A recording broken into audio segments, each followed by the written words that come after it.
What's up again? Welcome Above Limits podcast.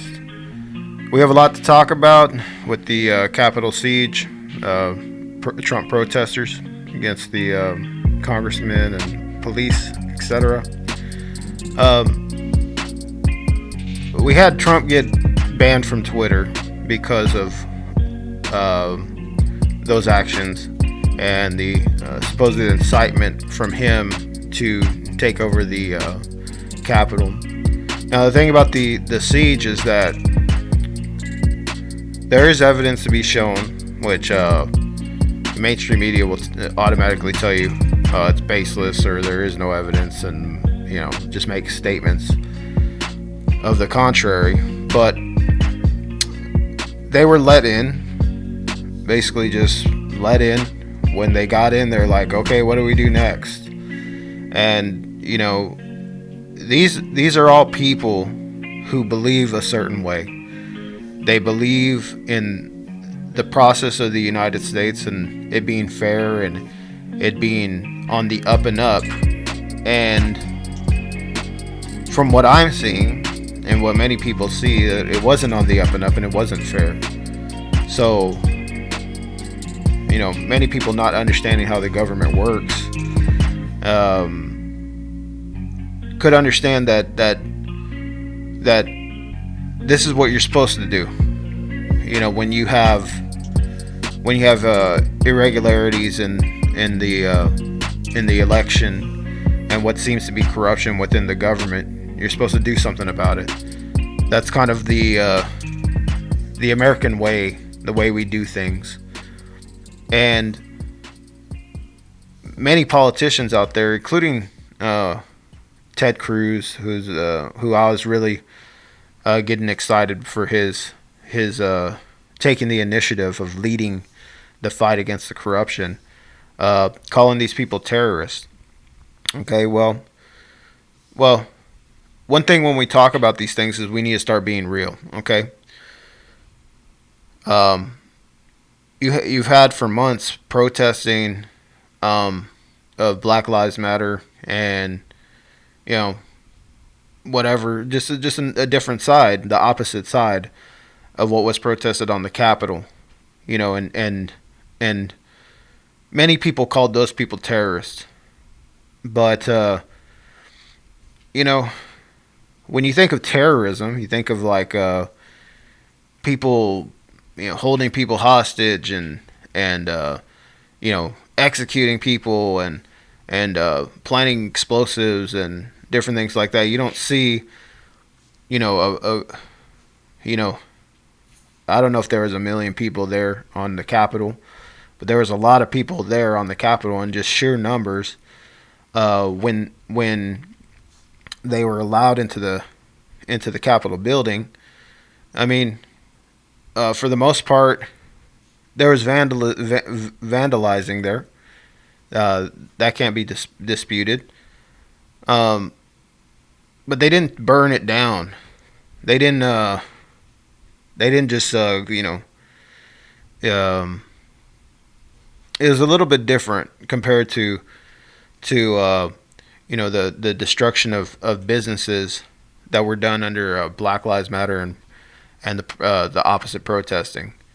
But let's be real. Okay, they're not terrorists, and we need to start using words correctly. And when people use words like this, they're just trying to level up the division within the country that's already at a pretty high level as it is. So, this caused Twitter. Well, let's take a look at what Trump's last tweets were. He basically said, "Hey, I'm not going to the inauguration for Joe Biden," which is his point of view, etc. And you have the other tweet that he put was talking about all his supporters who feel we're let down by the process that we go by, and that the process is no longer just and right. It's corrupted, and that we all basically feel we all basically feel it. And so Twitter decides to ban him. But the thing about Twitter banning him is that they did this with Alex Jones. First, when Alex Jones was talking about uh, Google's relationship with China, he was going really hard.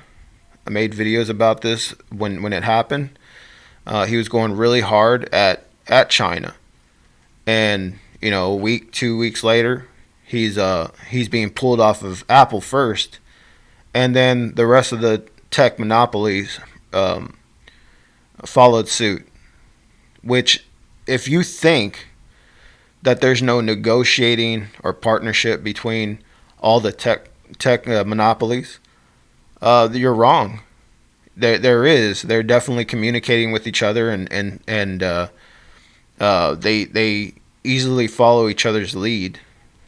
So you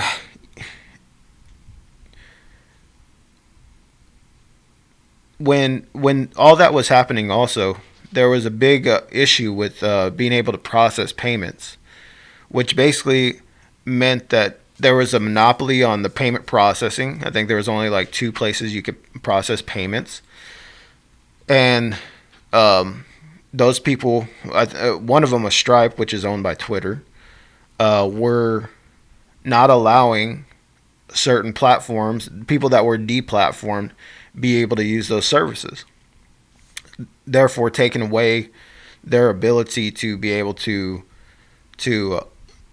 process payments, take donations, sell merchandise, etc. Basically, trying to wipe them off the map.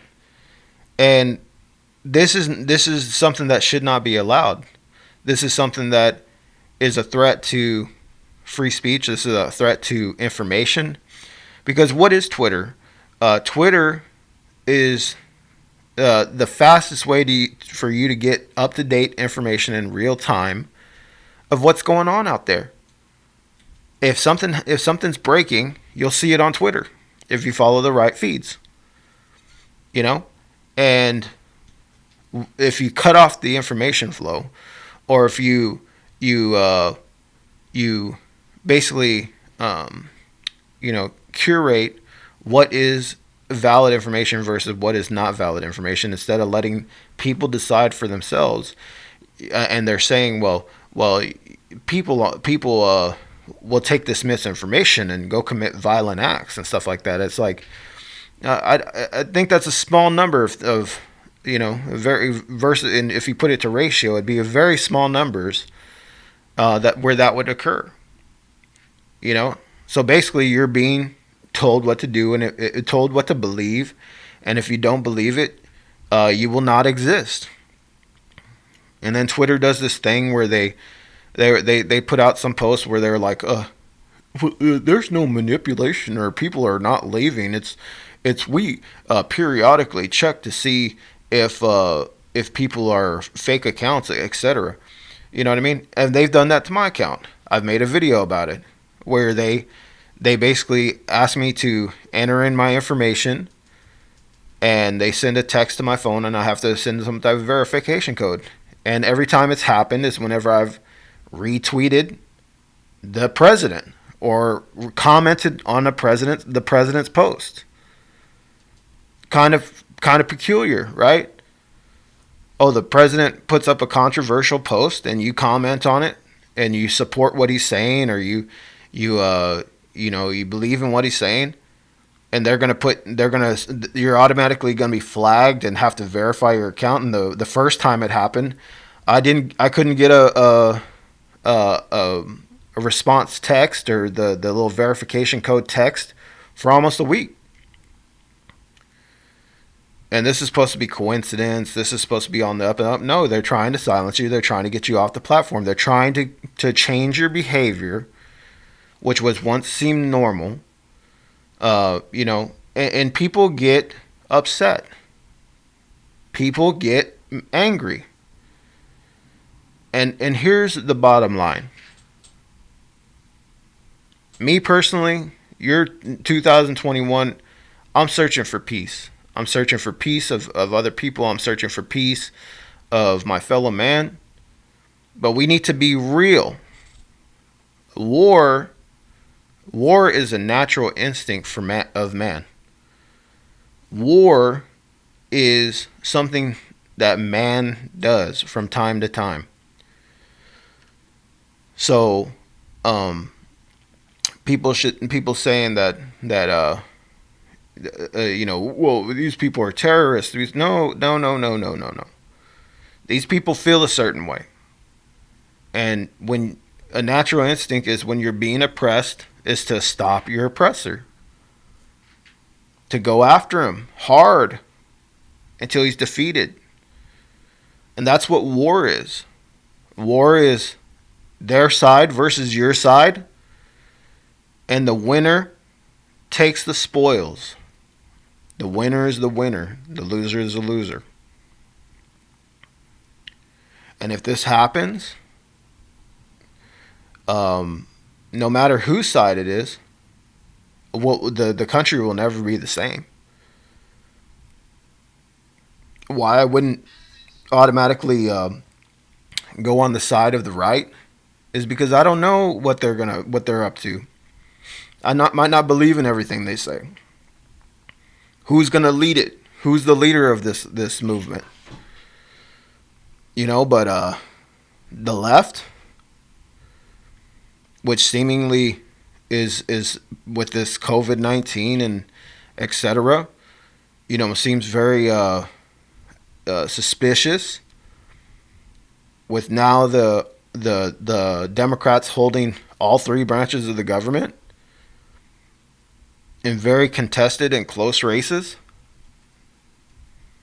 where we didn't know the vote tally at the end of the night, November 3rd.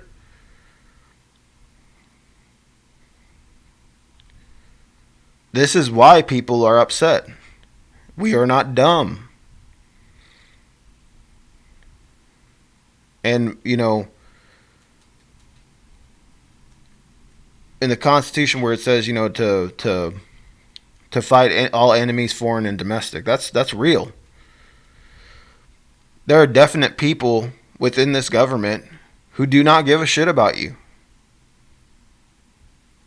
We learned that, we saw the clearest form of that with the stimulus, $600 to the people. Mitch McConnell said there's no reason to give the people $2,000. But there's plenty of reason for him to give money to foreign countries. How does that make sense? And I don't know if Donald Trump is the bad guy, or I feel like he's the good guy, But he stood up against a lot of things that were, and he was ostracized for it.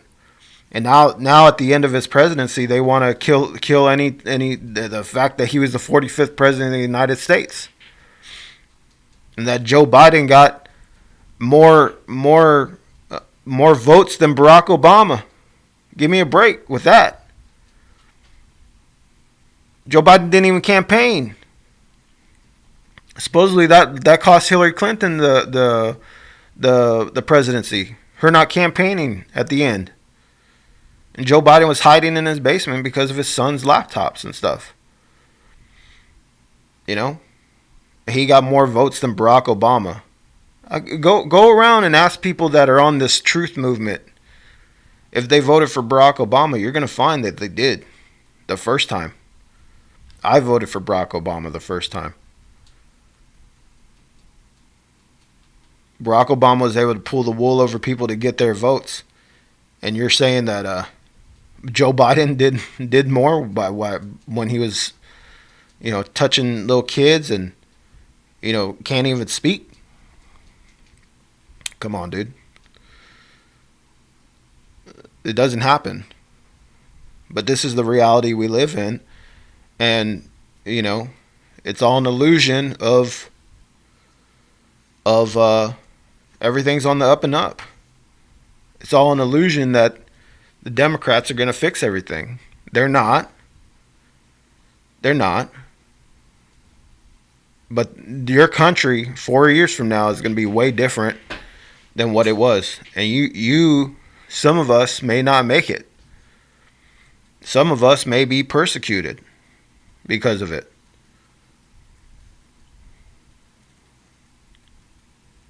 "2021 for me is supposed to be the year of me finding peace and coming to peace with my fellow man. And what is it? 9 days in, I'm saying, well, war is just a part of the instinct of man, and the winner takes all. This is the Above Limits podcast. Feel free to subscribe to the channel and follow me. I don't know if I'll be on Twitter much longer. Oh, that's another thing. The Parlor, they're attacking Parlor. It's like they say it's because they need some type of moderation. You know what I mean? It's like, no, those are excuses, man. Those are excuses for you to have your illegal monopolies. It's illegal. Straight up. And it is Trump's fault for not challenging it and for not doing anything about it. He had 4 years to do it. It's pretty sad. Till next time. Thank you.